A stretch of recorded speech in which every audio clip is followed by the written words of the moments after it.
like. So this particular morning, we dive into that particular discussion just to understand your mental wellness while you run a business. Maybe you're an employer, maybe you're an employee, that particular kind of setup. Real quick, allow me to introduce the sharp minds that I'll be having this particular morning. On my left, Tinega Damason, the Chair, Gikomba Traders Association. Good morning. Good morning. In Morocco, kwanza kuya hapa hivi nini? No. Mudhaiga hapa. In our office basically. My office. This is the first time to host me, but not the first time to be here. Good. I think the last time tulikuwa na Gikombe kichomeka and all that, all dusty kind of, you know. I was so much frustrated by then. I think if you have those clips, you can see I was so much mentally disturbed. And we'll get to that. I mean, the kind of resilience that is definitely there. And to her, to the left, also Irene Kimathi, a mental health advocate. And also, the last time I was with you, you're the chair, it was Mount Kenya? Yeah, but now it is a national association, United Energy and Petroleum Association, an association that covers fuel dealers. Okay. Mostly retailers. All right. Yeah. Good to have you once more. Thank you. Ni maneno ya mafuta imefanya into mental health advocacy? No, I was in mental health and advocacy, but right now, the discussion today, we are going to also look at the way bei ya mafuta ambayo inapanda hivi and the government policies that are there, how are they affecting our members? All right. Because they are very affected. As consumers see the way the prices have gone up, na kila mtu analalamika, we are also in a bad spot because we are between the government and the consumer. Right. Yeah. And finally, Noel Ikiara, an entrepreneur and also an economist, and also MD Hekima Infinity Limited, well, among other hats. Karibu sana. Asante sana. The financier in the house. Yes. I can actually start with you on this. Yeah. In your experience, I mean, you have like over 14 years experience in different kinds of work environments. How will you define mental-free space kind of environment? Okay. Thank you, Stanley, and a pleasure to be here again. I've been blessed, as you said, to almost 15 years experience, both in mostly what we call the white-collar career, in consulting, in banking as well, insurance, and now back to consulting and now entrepreneurship, and also in other markets in East Africa and also in the UK. And I've been blessed to see the different workspaces that are there and how the various employers look at mental health. So I've seen very high stressful work environments, and the key thing is how does the employer manage that? And one of the things that I've seen, just briefly, and many other things to talk about, is that, first of all, the awareness by the employer about what conditions that the employees are living in, but also things like flexible working hours, keeping your weekends off work, things like that.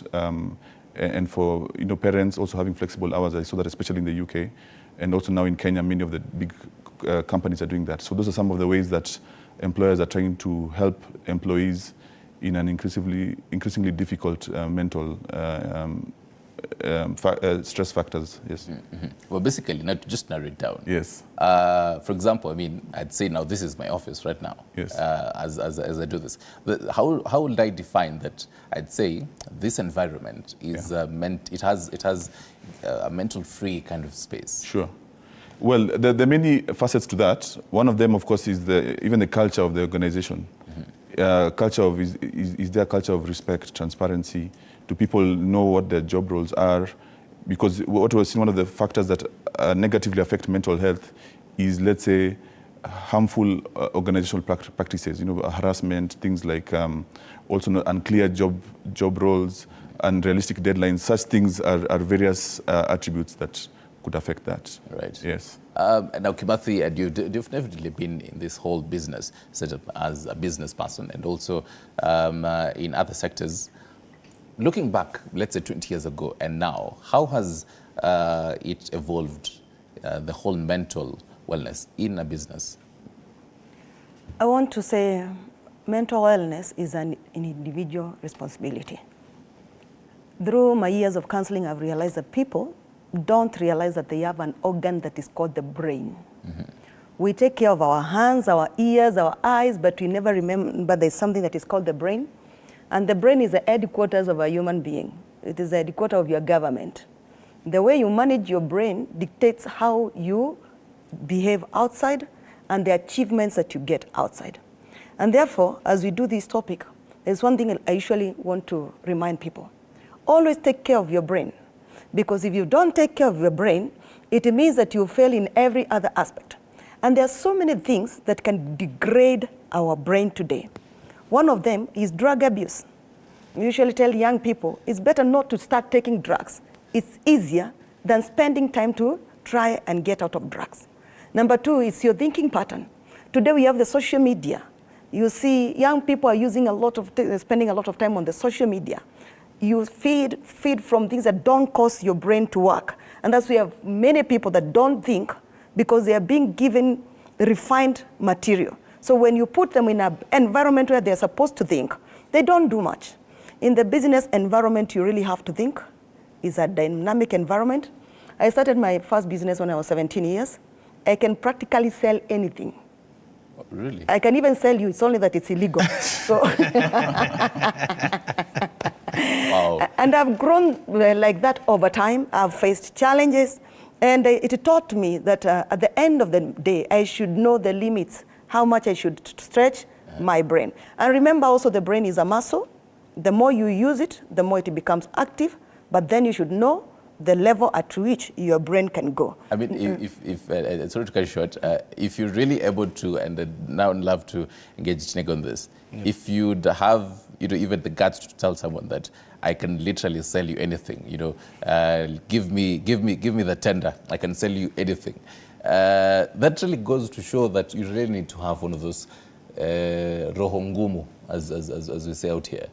Would you say that, actually, it's not about having rongumu. It's just having focus and determination of what you, trusting yourself, believing in yourself. But I feel like soft-hearted people rarely, get this. The reason why people fail is they don't want to attempt. But the first win is once you attempt, you have an idea, go for it. But if you have an idea, then start looking for opinion left, right, and center. You failed, because the first thing, the basic responsibility is your inner instinct that brought this idea into your brain. Okay, Chineke, let's narrow it down to, and in your experience, as I was, when you're starting, as I was saying, and but for real, that day I think I was wearing, I don't know, I actually had like a whole suit, and I was told, go to Gikomba and, cover this story. So I met you there, and there's a whole dust and ash dust and everywhere. And literally, the fire happens about 2 a.m. By 7 a.m., 8 a.m., the people have, the business traders have already started to build other stalls. Is it the whole resilience there? If you can remember that particular time, I think I called all the traders and told them, guys, this has already happened. It's gone. So the only thing that we need to do, don't sit because it will hit you hard. Get materials before the fire is down. Let's build up our stalls. And then the next plan is to find how we're gonna get these capitals. But the first, we started doing like support. You get this one, 2 iron sheets, at least a bit of nails. We support each other as a team, because somebody has lost everything. He had a loan, he put up the stock, it has burned down. He has a single coin in his pocket. So what you need to do is to hold brothers and sisters' hand, bring him up, and then you move together. And that's where you see Gikomba, if it burns, the few years that has been burning, before the fire goes completely off, the stalls are starting up. That is now the resilience, is we are building it as a society, as a circle. Let me take you back. There is the first fire we lost a number of our friends. Okay. Because that shock, it killed some. Right. Some have run completely out of their mind. They've run mad. And some currently are alcohol addicts, drugs addicts, name them. But now, as leaders, what we're trying to do is to make sure that when something natural calamity happens, we now build as a team. We come up together. Because your strength, your mental strength is totally different from mine. It's totally different from my sister. So if we team up, we build from your weakness. And our strength might be our weakness, but we don't know. Basically, that's the whole the whole idea of basically coming together. And yes, all that. yes. Ikiara, there's a line here. There's resilience, as he says, and then there's the being soft-hearted. As a business person, I mean, starting at 17 years, and so far, I'm not sure how old she is right now. Being in business for, let's say 20 years. Yeah. And in between those 20 years, you lose, for example, one day you lose about 5 million Kenyan shillings. And then you're like, you know what, I've lost that, let me move on and actually move for more. Yeah. How do you wiggle around that? Okay, I think that's a good point because actually, myself, I've been an employee most of my working life. It's only recently that I've become an entrepreneur. So, and myself, even when I started working, I didn't envision that I'll be an entrepreneur. But you see, over time, when you get different experiences, you actually might change your perspective and opportunities arise. Other things like family comes on and over time, other things become important in life. And so I wouldn't say this aspect of being soft-hearted, I don't think that's the best way to put it. I think sometimes even, as Tineka said, sometimes the circumstances themselves almost forces you to change, to be resilient. You know, that thing they say about being in your comfort zone, being in a bubble, sometimes circumstances might push you to find that strength or resilience to do something different. And the key thing is, as he said, Tineka said, that whether you have that confidence, that passion in what you're doing. If you love what you're doing, you're passionate about what you do, you'll be able to withstand all of these things. Myself also, I'm a person of faith, that also faith and community, as he said, that aspect of community or corporate help is something that is sometimes underrated. And people who are introverts like myself, you might think I can do everything alone. But that's a fallacy, and you need to know sometimes you need others to help you, and you can also help others, because as I said, there's some strengths of one and the other. So I think that aspect of community and support from close people who you trust and can help you weather whatever storms that come arrive. Right. Yeah. You mentioned a very interesting bit of matters from employee to employer. And before I get to you, Kimathi, Tineka, I mean, you're self-employed, you definitely have, but then now getting as an employee, will that even really affect your mental wellness? Being, knowing that you're getting as self-employed now to being an employee. Let me tell you this. I once worked with the government. The working environment, your boss, if he has that leadership, it will give you that resilience no matter what comes. Because he plays the role of being a father. He's seeing everyone, you are weak today, so he'll build from there. I'm being told you really need to for your audio technicalities. But then, Kimathi, now still on the same, getting from an employee to an employer, how does that really affect even your mental wellness, the kind of experiences you do get? Now, let me say this. I usually say, everybody has a degree of their insanity. Unajua tunasemaga akili timamu, lakini level ya timamu ndiye hatujui. So there are levels, there are times you behave insane, and you have to know the levels of your sanity. As an employer also, you should know the level of your sanity of your employees, what they can take and what they can't take. which levels they cannot go and which levels they can go. But I also want to say in the current economic times, we are looking at a serious time that everybody should take care of their health, and the government also should look at the policies that they are making, remembering that if we are going to treat our people from mental problems and the problems that come because of depression and such things, then it is a cost to the whole economy. So some of the policies that we make, for example, in the sector that I work, right now we are selling fuel at double or almost triple the price that we used to sell 1 year ago. And we are given margins by the government. Those margins have not increased. We are using the same margins.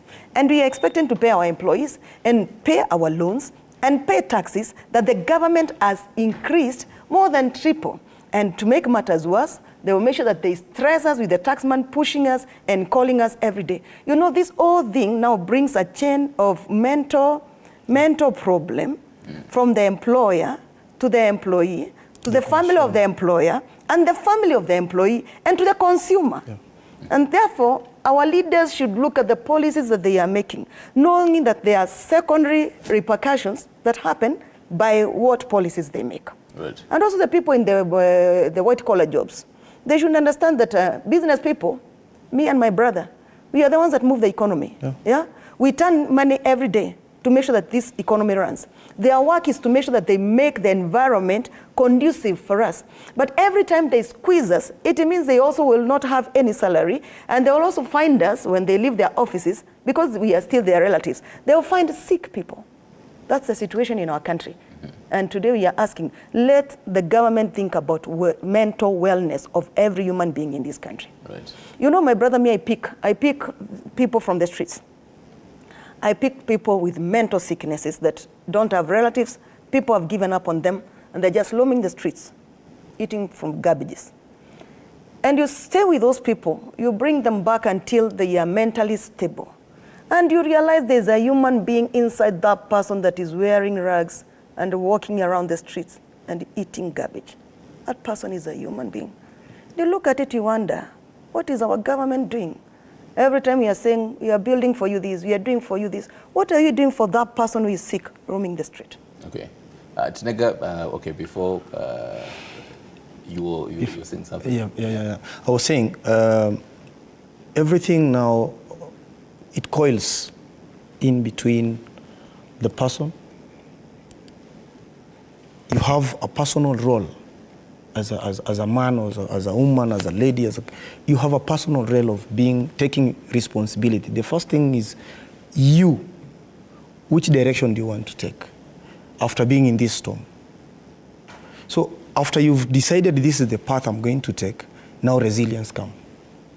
But if you put your energy, strength to the government. Remember, the government is all, everything they do, the government leaders, the senior, whatever, is just like Shakahola thing. Because they think about themselves, nothing else. So we have personal responsibility. They've pushed us and pushed you. The only thing that is remaining is to sell your soul or tax your soul, nothing else. So I will tell my brothers and sisters out there, I've passed through not less than 10 fire tragedies in Gikomba, not less than 10. And I've overcome. Remember starting my business, I started it with the 20 shillings. 20 bob. Which business was that? Selling, hawking shirts. I started with 4 shirts. It was, I collected them from 5 bob each. I started hawking them left and right. I grew my business time and again. Remember, I cannot condemn nature, my background where I was born. So I started building it, my resilience from there. I was born in one single room in Majengo. There is nothing to smile about. So going to school was a challenge on my side. Having a meal was a challenge on my side. So I went to Gikomba, became a cleaner, collecting here and there. I made it to the level, I start my business at 20 shillings. But if you can look at me now, if I could have sat down like other young people, na niseme nangojea mkono wa serikali, I'm waiting for you to come and pick me up, nisingefika hapo.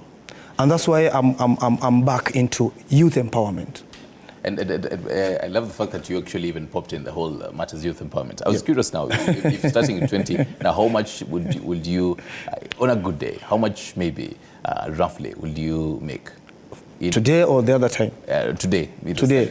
Today, at least I can go for 20,000 per day.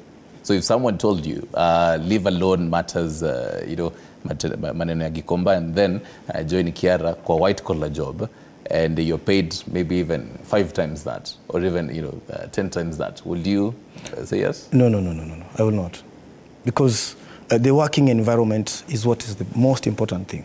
Mm-hmm. You might come here. I might come here to join you, because I went to mass communication studies, so I can as well take your job, but I don't want to go there now. But now the working environment, I'm free where I'm working. Mm-hmm. I have a number of young people who are working under me. If I come here, you're paying me around 100,000, okay? Net, that is 3 million per month, okay? I don't say no. But now I'm coming to a new job where now I'll get new rules, I'll get new challenges. Number 2, it might be a killing, a time bomb for me, for my mental challenge, because I don't know the boss. The job has its own pressure. Yeah. From where I am, I'm very much comfortable. I know I have 15 youths working under me. I'll pay them out of whatever I get, we share. Number 2, I'll be free for my community project. I'll move around, empowering this, empowering that, talking through that. This has a problem. Now, if you close me in this door, now I'll have killed 100 youths or 1,000 youths, hope. Because of time, and briefly now, you had mentioned the youth. Ikiara, touch on before I now even get your last words. He had mentioned about youth and even the whole matters money. Speak on the youth today. When you tell them matters even a business, the whole big thing for them would really be even the money. Yeah. How do you really incorporate all this? Yeah, I think there are many things to look at, but for me, now that I also employ young graduates in my consulting firm, typically who have not been able to get jobs at the bigger firms, but also in my experience, I've also enjoyed coaching younger colleagues. And what I've found, especially with my own experience, is that this thing for pursuing money, it's a fallacy, because money, money comes and goes. Even inflation can tell you, money. Inflation is another way of just taking your money, because you lose the value. But the time that you have, is so precious. Especially like for me, when I started a family, got children, you realize the things that are more important in life than money. And for the youth, I think, especially in Kenya, the biggest concern that is there is unemployment. Yeah, whether graduates or not graduates, the level of unemployment is deplorable and it's unacceptable. And you see, a youth who is not able to work, that is a major factor to affect their mental health. And for me, the key thing also Tinega and Irene said is that the passion about what you want to do, not necessarily what your parents or society wants you to do, that needs to drive you ahead. Do you want to run a business? Run a business. Do you want to be a doctor? Be a doctor. Do you want to be an accountant? That should drive you ahead of money and other things, because if you have to have the passion for what you want to do, and once you have the passion and then the skill, the money will follow after that. Money will follow. I read briefly in a minute. Speak on also your last words, the work-life kind of balance that you should really be having. Remember, mental health does not, if you have a mental problem, it does not only come when you are passing through depressing times. Mm-hmm. Even when you are too happy, how do you behave? When people win lottery or they get elective seats, how do they behave after they go there? So it's a matter of balancing how you think. And also, let us look at in the business environment today. There are so many people that are suffering because they have borrowed loans. They need to pay those loans. And because there's money being given left, right, and center. We have Fuliza, we have this one for government, we have practically loans everywhere. Yeah. And I usually want to say to business people, especially the young entrepreneurs, there is no free money. When someone tells you, I'm giving you money, him being a financial knows, when they tell you, we want to give you money, they are saying we are selling a commodity that is called money. And you're going to pay back with interest. Yeah. And that's where our businesses are, because there are so many people now who borrow this loan to pay the other loan, and this one now brings depression.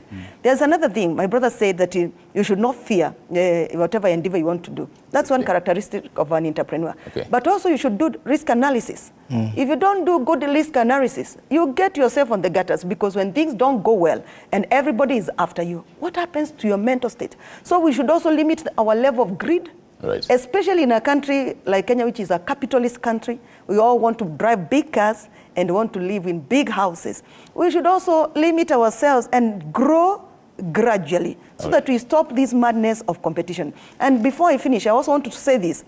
In our family place, especially women, because I'm a woman, let us give our men time to earn their money peacefully. Because I think there's a lot of pressure on the men to provide. And I usually say to women, we went to the same school with these men, same teachers, we are in the same country. How do you expect this man to bring more money more than you? How lucky are you? Give him time to earn. I'm really out of time here. Yes. About like a sentence or so. You last words. Thank you so much for having me. But most important is to tell my brothers and sisters, don't sit. I'm a boxer by sports. Okay. I'm urging every youth out there, please visit the nearest gym, train, keep fit. It can help you, at least, even if everything is locked. When you are fit, you can work-life balance. Yes, you can balance yourself. All right, thank you. Quite a short and sweet conversation here. Irene Kimathi, mental health advocate.